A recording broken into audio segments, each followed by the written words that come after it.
So I'm just going to talk through what I call my lens. So how I look at the serve. So let's say, I don't know, Adele comes to my lesson today and she starts hitting some serves. And for me, it's the most important shot. I build all my coaching around the serve.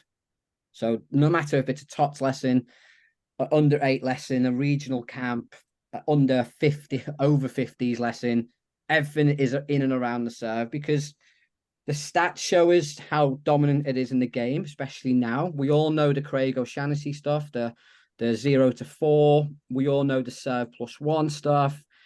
And it's such an important shot. So the first thing I ever look at with a new player is the serve. Can they actually start off the rally? And I think Simon mentioned it there. I think a lot of the time as coaches, we look at what I call the glory stuff, the forehands and the backhands, because we can control them quite well. We sort of neglect the serve, but the serve is so important. So again, like I mentioned before, this is my view. I'm not saying this is the way to do it. I'm not saying this is perfect. I'm not saying you should follow my lead. It's just my way of doing it. And it may give you a little bit of a different lens. And like I said, most coaches I come into contact with, it is a little bit out there with them. Not so much in the performance landscape, because a lot of performance coaches will look this way. But a lot of sort of real coaches, I call them, the sort of ground coaches, grassroots coaches, will look at it maybe a little bit different. So first thing I look at is tactical. So I look at the tactical outcome. So can they get the ball over and in? And these are just some stats that I want my players to work towards. Even at the under 8 level, okay, can they get 65 to 75% of serves in? And that's first serve. And if they get the serve in, do they go on to win the point? Because that's what I want them to do when they get to under 12s, under 14s, ITF, Wimbledon. They're the stats that we're working towards now in the modern game. And from looking at the modern game and looking at a lot of the juniors, so I was lucky to go to the French Open a few weeks back and look at the junior tournament, went to Wimbledon. All these players, male and female, they've all got big serves and they've got big forehands behind.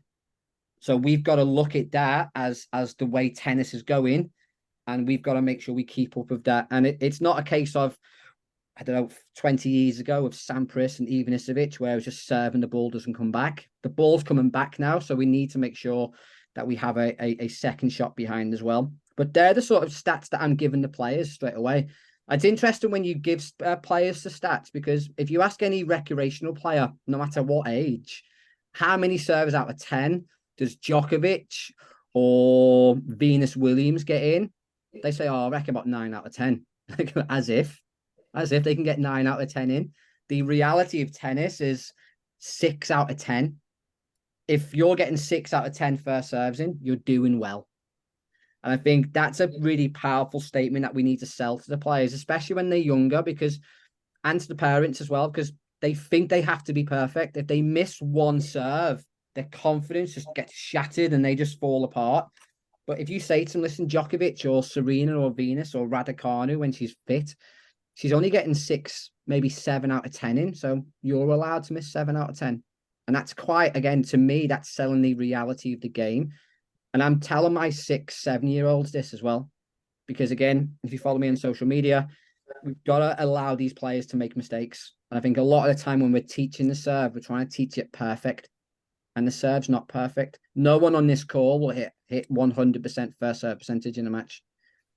You'd be lucky if you are around that 60, 75%. I know I am. I'm probably around the 60% first serve percentage. So we have to sell that reality. But then if they're getting the first serve in, are they winning the point behind it? Because that's what the top players are doing. The top players are getting the first serve in, then they're going on to win the points.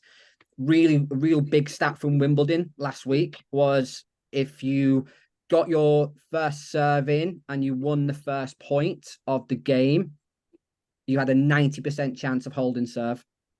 So that's huge. So if you get your first serve in and you win that first point, you should go on to win the game.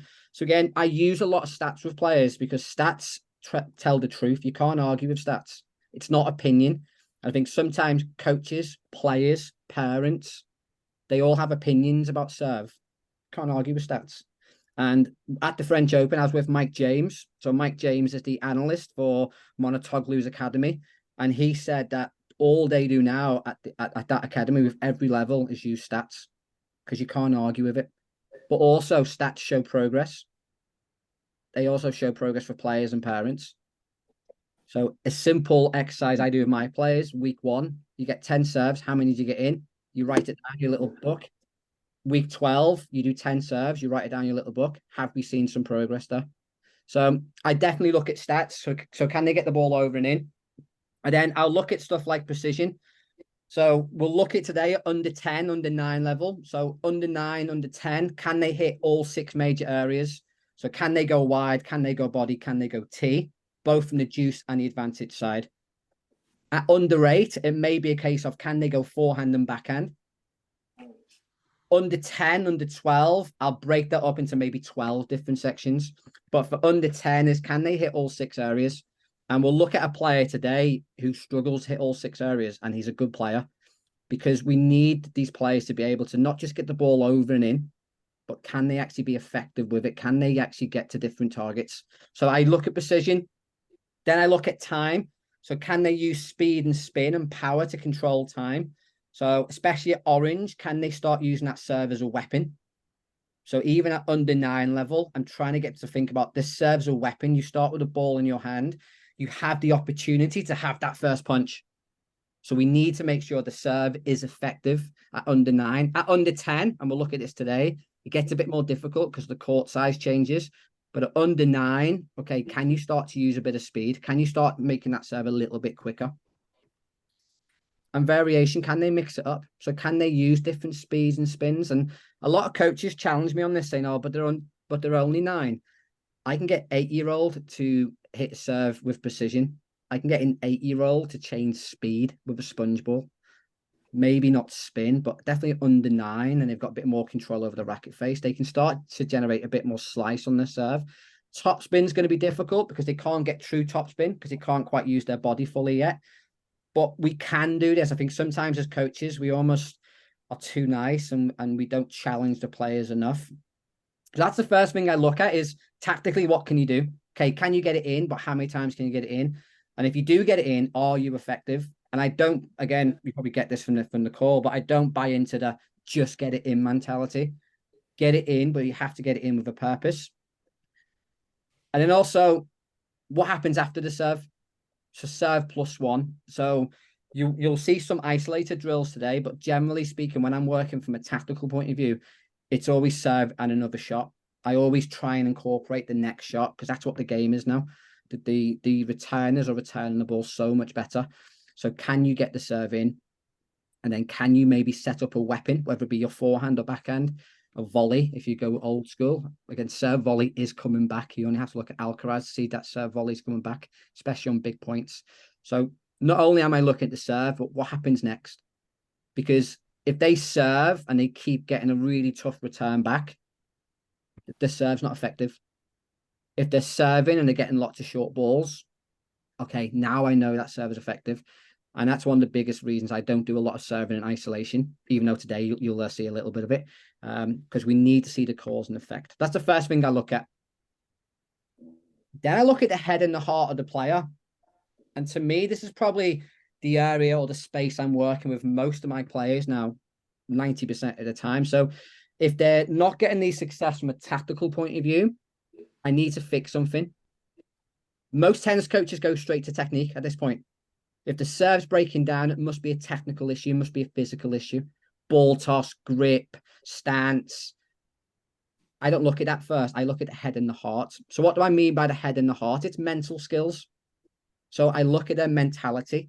First and foremost, do they have a plan? So when they step up to the baseline, do they have a plan? If you haven't got a plan, then there's no point. You just serving blind. And your plan shouldn't be just to get it over and in. Because to me, that's a negative feeling. And if you're planning just to get it over and in straight away, when you don't get it over and in, you have that failure. So your confidence drops straight away. So even at the red level, can you get it in? But maybe can you get it to the forehand side, the blue side or red side if you're doing LTAU for using targets? So do you have a plan? And I sell this to the player by saying it's a bit like having a recipe. You need to know what the cake is at the end. You need to know what you're working towards. So you need a little bit of a plan. And especially at the younger level, doesn't have to be a really detailed plan. I'm going to serve wide, get a short ball, go forehand down the line. It could be a case of, can I get my serve to their backhand? Can I get the serve out wide and maybe get the ball onto my forehand? But they have to have a plan. They have to have a purpose when they step up. How do I know that? Just ask them. Just ask them a question. What's the plan? More often than not, it'll be just to get the ball over and in, or I don't know. But my players straight away, we need to have a plan. And what we'll find a lot, and if you ever read like the inner game of tennis or anything like that, or psychology, the body's really clever. If you have an idea of what you want the outcome or result to be, the body adapts anyway. It doesn't have to think about it because your body adapts naturally to changing conditions and environments. And the great thing that I do with my players is get your players to walk and think about walking. And they start walking really weird and strange because they bring awareness to it.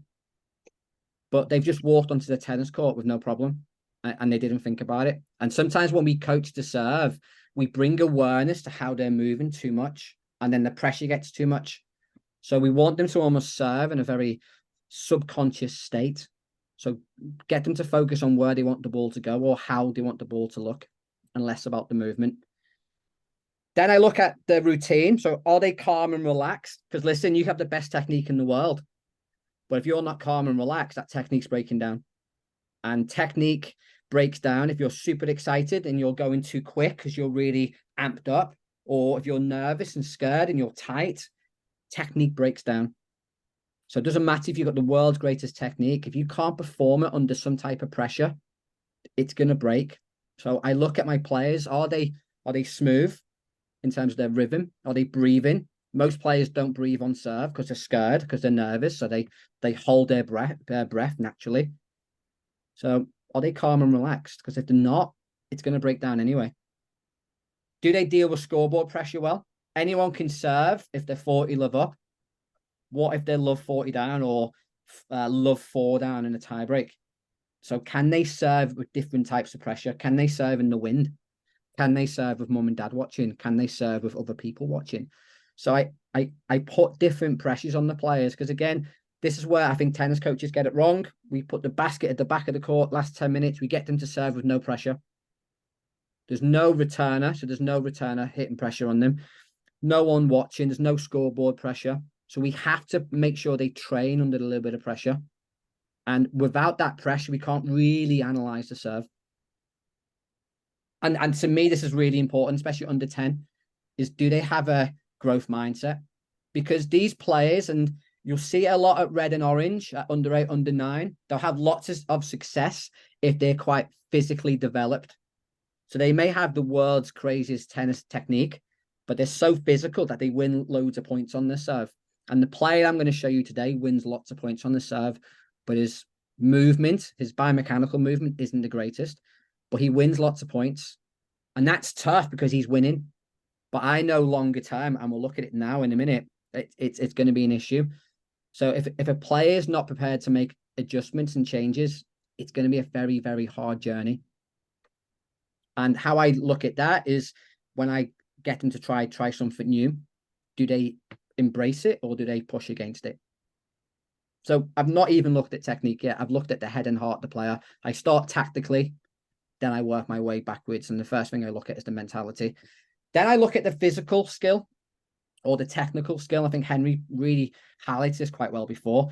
There's no difference between physical skill and technical skill. The technique is just the tool we achieve the tactic. I think sometimes as tennis coaches, we get so obsessed with technique. And if you only look at the players at Wimbledon last week, I watched so many matches over the 2 weeks and no one serves the same way. Everyone has different elements of the serve. And I put a post on Instagram with Tiafoe serving and I said, would you change his serve? And I think 60% of the coaches said they would change it because it doesn't look right.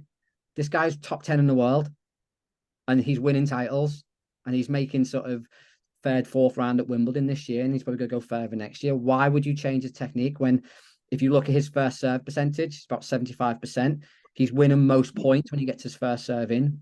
Why would you change the technique? But sometimes we do have to make adjustments to technique, and especially at the younger age group, we're going to have to teach that physical skill, which Henry really highlighted really well before. So what do I look at? It's actually quite basic. First thing I look at is balance. So can they serve with balance? And this is the number one reason why serves breaks down from a technical or physical point of view. The player's off balance. They'll throw the ball up and they're falling around all over the place. Coach will look straight away at the ball toss. But more often than not, it's because either their feet are too close, their feet might be too wide, or their body weight transfer is completely off sync with the ball toss. If you can't serve with balance, you can't serve. And you have to understand that the serve's difficult because they're using two arms together, but both arms are operating independently. One's going forwards, one's going backwards. There's a change in rhythm in there as well. So the main cause of serve and breaking down from a physical or technical point of view, it's generally the balance.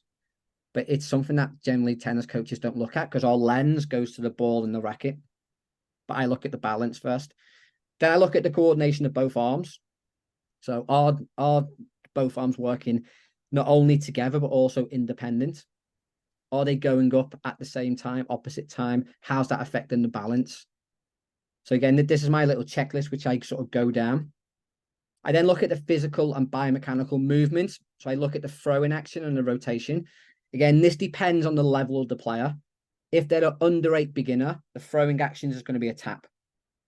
If they're under 9, it's going to be more of a throw of like a traditional overarm or baseball throw.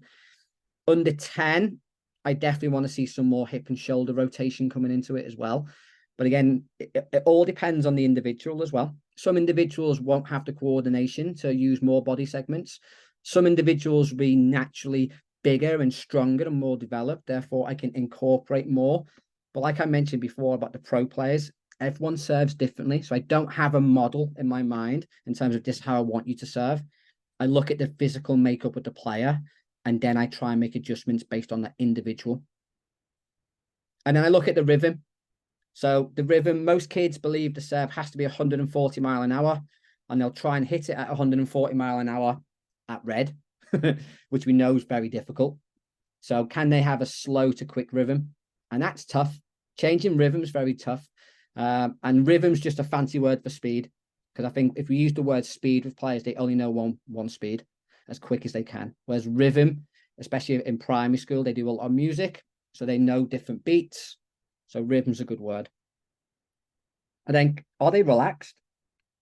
Can they serve in a complete relaxed state? Goes back to the head and heart before in terms of their breathing. So can they serve in this relaxed state? Because if they can't serve relaxed, if they're tense, if they're tight, everything above that breaks down. So it's really important. And mostly the issues I am having now with my players, it's not really the physical element. It's actually what happens before in the head and heart. And then can they repeat it? So can they repeat it? Is it a repeatable action? And that's not saying it's lots of repetition, but can they repeat it over the course of a tournament? It's okay serving really well in the first few points, but when they get to match 3 or 4 and they've been playing for 3 or 4 hours, can they keep repeating the same action? And that's something that a lot of players struggle with because they're getting mentally and physically tired. And when we get mentally and physically tired, our technique starts to break down, our decision making starts to break down.